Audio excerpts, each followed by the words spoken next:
It had been weeks since the tests showed no significant changes, but inside her, everything felt altered. Her faith, her body, her hope. The pain was real. God's silence, even more so. There were no answers, no signs, just the sound of the heart monitor, the nurse's quick visits, and the strange feeling that even heaven had gone quiet. She had already tried everything. She prayed, fasted, asked for prayer in church groups, opened the Bible at random, hoping for a direct message. But nothing, no revelation, no comfort, just silence. A silence that made no sound but screamed from within. Paula began to wonder, has God abandoned me? Is he still listening? Is his silence the confirmation that there's nothing more to be done? But what if that silence wasn't absence? What if that apparent abandonment was, in fact, the beginning of a sacred, deep, and invisible process? What if what you call silence is the whisper of healing taking place from the inside out? In this video, you'll follow Paula's journey, a woman who, in the midst of pain and the feeling of abandonment, discovered a powerful truth hidden in the forgotten pages of the Bible, a hidden prayer, a forgotten psalm, a silent code that doesn't cry out for a miracle but plants miracles where no one else can see. Maybe this story is about you too. Maybe you're hearing this not by chance, but because you're also in the middle of a silence and need to understand what God is doing while he seems to do nothing. If this story speaks to you, write your name or the name of someone in your heart here in the comments. Leave a like, subscribe to the channel so I can keep bringing stories of faith and help as many people as possible. Share your experience, a prayer, or even a memory that brings faith. Let's create a prayer chain together, where each comment is a bridge, each name a cry, and each word a breath of healing. Because maybe the miracle you're waiting for doesn't begin with an answer, but with the silence that forces you to hear what only the soul can understand. Married, 2 kids, a stable job, and a schedule filled with commitments. She was the kind of person who always held everything together, even when no one else could. She smiled in work meetings, cooked dinner with care, and still found time to post encouraging Bible verses on social media. But no one saw behind the scenes. No one noticed that, behind the constant effort to keep everything running, there was a tired soul. On the verge of breaking, it all started with unexplained migraine attacks. Then came insomnia, chest pains, and frequent memory lapses. One day, while washing dishes, Paula felt her legs give out. She collapsed to the floor, unable to call for help. That moment triggered a warning in her mind. Something was wrong, very wrong. Doctor visits became part of her new routine. Cardiologist, endocrinologist, rheumatologist, a battery of tests, evaluations, always with the same diagnosis. Everything's normal, but Paula knew, she felt it. Her body was shutting down, and the scariest part, her faith was starting to collapse with it. At night, when the house fell silent and the kids were asleep, she would lie in bed and stare at the ceiling. It was there, in that emotional twilight, that the questions hit hardest. God, where are you? Did I do something wrong? Why are you so quiet? Each night without an answer made her soul sink a little deeper. What used to be vibrant faith was now just a distant echo of what it once had been. People around her tried to help. You need to rest. Try to stay positive. Just give it to God. But none of those phrases worked. On the contrary, each one felt like a cruel reminder that no one understood what she was going through. Paula didn't want ready-made formulas. She wanted someone to listen. She wanted relief. Deep down, she wanted to feel that God was still there, even if he said nothing. Over time, she started to avoid people, ignored messages, distanced herself from church groups, stopped responding to friends. The world outside seemed to keep spinning, but inside her, everything had stopped. Paula felt like an unread letter, an unheard prayer, a cry echoing in the void. It was in this state that she arrived at the hospital after a crisis that left her breathless, trembling, and sweating. The doctors mentioned a possible panic disorder, maybe fibromyalgia. But the truth was, no one really knew. And that only increased the sense that not even science knew what to do with her. So what was left? In bed, under the cold and impersonal hospital light, she closed her eyes and whispered, "God, if you're still there, give me a sign. Any sign." But once again, the answer was silence. What Paula didn't know yet is that God doesn't only work in moments of glory. Sometimes he performs his greatest miracles behind the curtain of silence, and what seemed like abandonment was exactly the ground where healing would begin to grow. Paula learned to pray early. Her mother taught her as a child that prayer was the invisible thread connecting earth to heaven. But now, grown, lying in a hospital bed, she felt that thread had been cut. She still prayed, but her words seemed to evaporate before they even touched the ceiling. What once was communion had now become silence, a silence so dense it hurt more than the illness itself. That week, she tried to pray every night. With eyes closed, she whispered her requests through tears, trying not to wake the other patients in the room.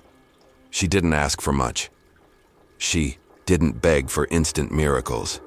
She just wanted to feel she wasn't alone. She just wanted a sign, any sign, that God still heard her.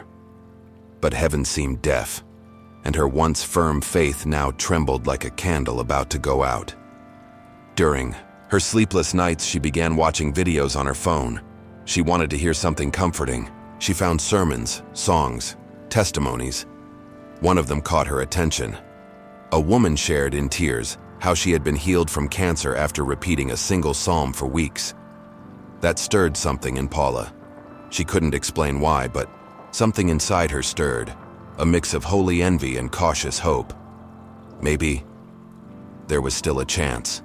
She started searching for similar stories, and then she found a video. The title read, "The Forgotten Prayer That Heals What Medicine Can't Explain." She clicked. The video was simple, the narrator's voice soft, but the comments, there were hundreds, thousands, people saying things like, "My daughter had cerebral thrombosis and was healed by prayer. God healed me from cancer without chemotherapy. The psalm carried me when doctors said there was nothing left to do." Paula read each comment like someone hearing a whisper from heaven. She felt close to those people. It was as if, finally, someone had put into words what she couldn't express. The difference was, they had received answers. She hadn't. Why is it different for me? She thought.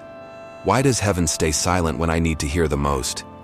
She started blaming herself, revisited old sins in her mind, words said and unsaid. Had God pulled away? Was her pain a punishment? Her mind turned into a battlefield, and God's silence was heavy ammunition. But there was a smaller voice, softer, nearly imperceptible, saying, "Stay. Don't walk away from his presence.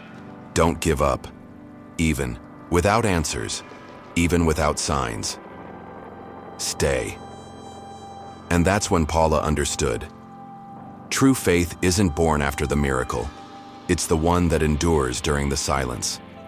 And maybe that silence wasn't punishment, or neglect, or abandonment. Maybe it was a divine whisper saying, "It's not time to speak yet. First, I need to heal what you haven't realized is still wounded." The test still showed no changes, no inflammation, no dysfunction, no apparent reason for so many pains, so much fatigue, so many multiplying symptoms. The closest diagnosis she received was aggravated emotional stress. But that generic phrase didn't explain the midnight tears, the emptiness, the sudden tightness in her chest.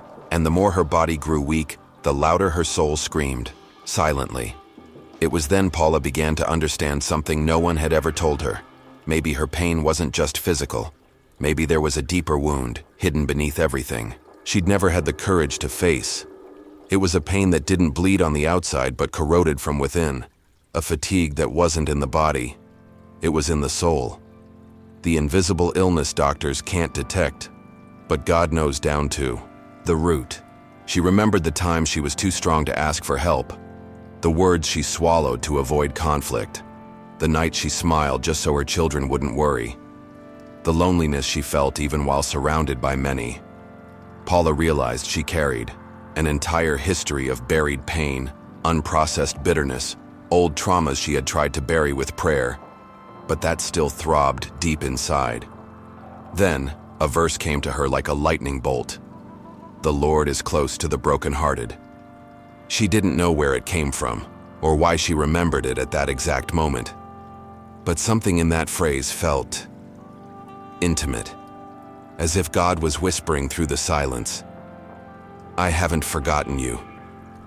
I'm closer than you think. So, she began to search. With trembling fingers, she opened the Bible. She wanted to find that verse. She searched through familiar Psalms, 23, 91, 121. But none of them were quite it. Until, between yellowed pages, she found a passage that made her hold her breath. A short psalm. Painful, forgotten by many. A cry that began with a suffocated question. How long, Lord? She didn't read it aloud. She simply let her eyes rest on those words like someone looking into a mirror. For the first time in weeks, she felt that someone, centuries ago, had written down exactly what she couldn't express. It was as if her pain had been predicted, as if her prayer had been written before she was even born. She didn't yet know the number of the psalm, didn't know its depth. She only knew that something on that page pulsed. It wasn't just a text. It was a spiritual diagnosis, a divine letter for those who feel forgotten, a promise disguised as a question. But for Paula to understand the full weight of that message, she would need to pass through one more dark night, where the silence would scream louder and where healing would begin to reveal itself, verse by verse, tear by tear. The night came like all the others, cold, silent, and heavy with doubt. The hospital slept, but everything inside Paula was wide awake. It wasn't insomnia, it was restlessness, the kind of vigil no medication can resolve. It was the soul crying out for an invisible embrace. For the first time in a long while, she didn't try to force a prayer, didn't fake strength. She simply lay on her side, hugged her pillow like someone clinging to a last hope, and cried. The tears came easily, thick, hot, and constant. It wasn't a cry of despair. It was a cry of release, as if everything she'd held back for years was finally overflowing. Fear, shame, anger, longing, guilt, a mix that no longer fit inside her. That's when the memory of that forgotten psalm came back to her. She sat up gently, turned on the dim light beside the bed, and looked for the passage again. She found it between pages marked with old notes. She read slowly, as if discovering a secret. How long, Lord? Will you forget me forever? Those words didn't sound like blasphemy.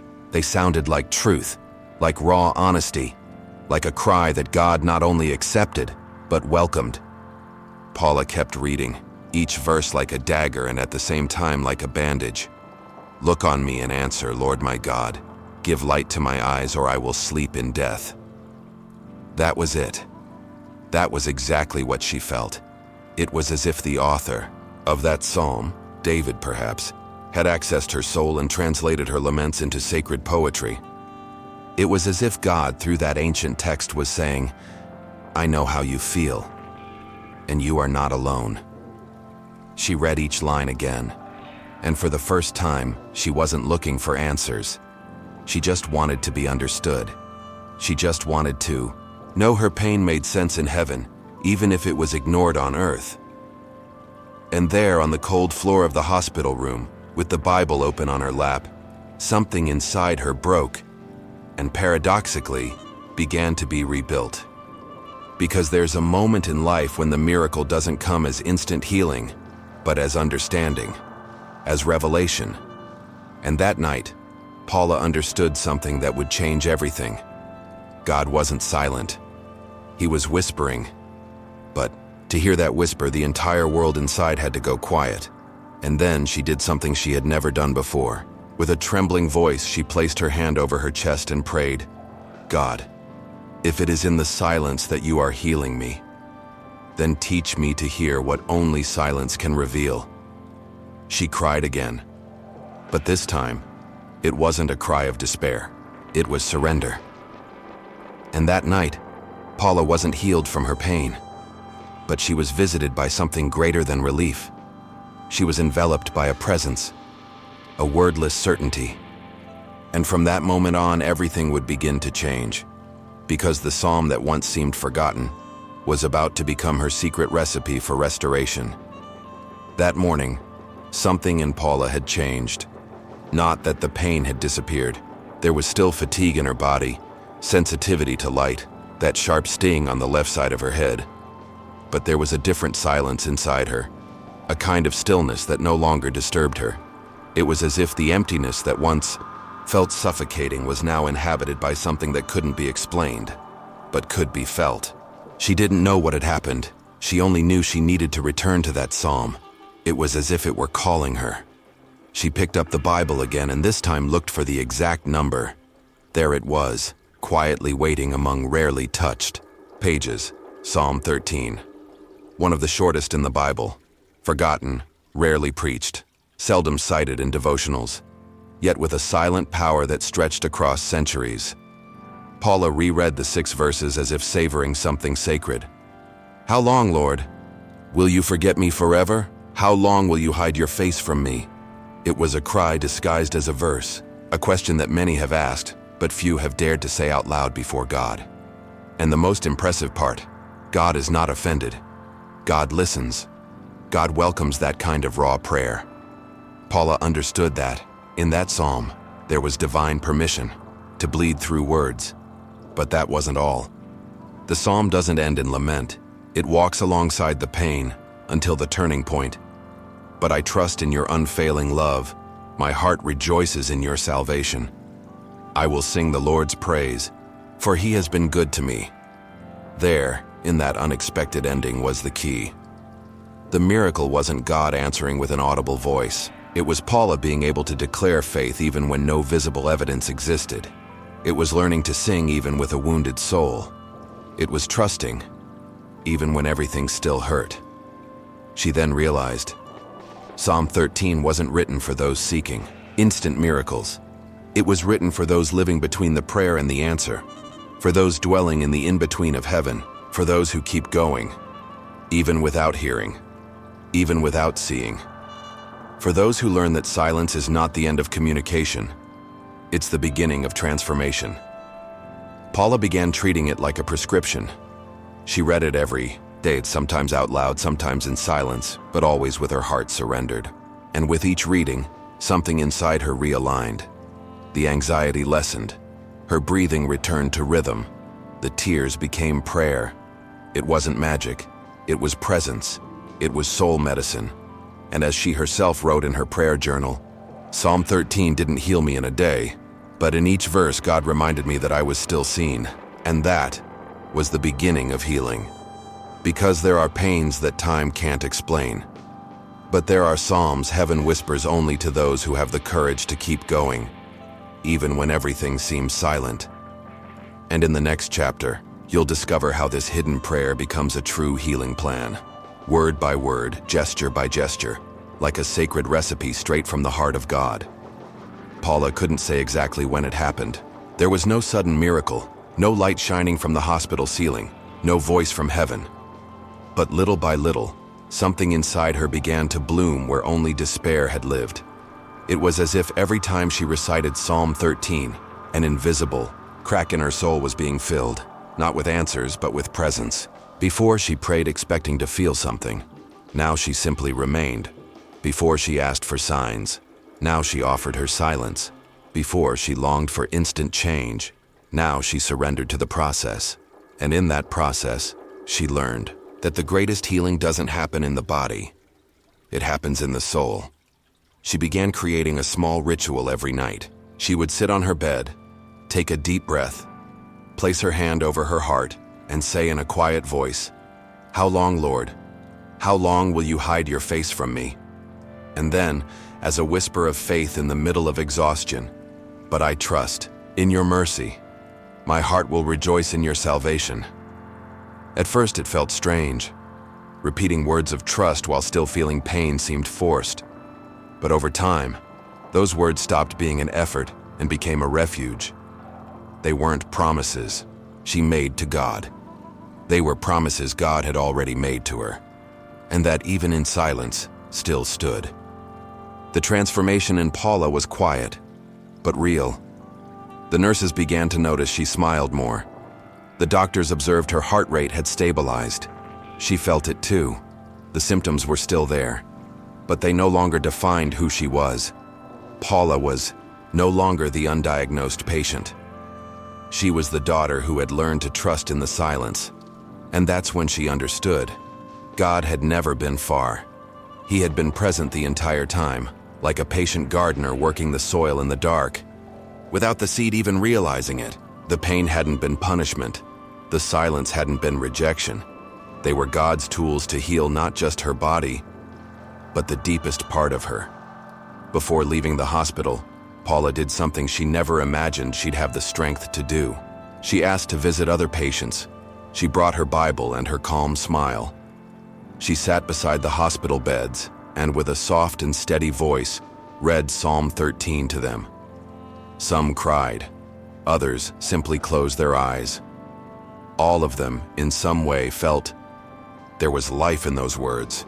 There was healing, even if invisible. Because true healing is not the absence of pain. It is the presence of God within the pain. And maybe that's what God is doing with you right now. Maybe while you feel He is silent, He is actually healing what human words could never reach. And if you keep going, even without immediate answers, you'll discover the silence of God is full of invisible miracles. If this story touched something inside you, don't keep it to yourself. Write your name, or the name of someone you love and want to see healed, here in the comments. Leave a like. It helps this message reach more wounded hearts. Subscribe to the channel to keep receiving words that comfort, restore, and reignite faith when everything feels dark. Also share your story, a prayer, a testimony, or even a simple word of hope. Let's form a living chain of prayer together, where every comment is a cry of faith, every name a seed of miracle, and every gesture a silent touch from the hand of God.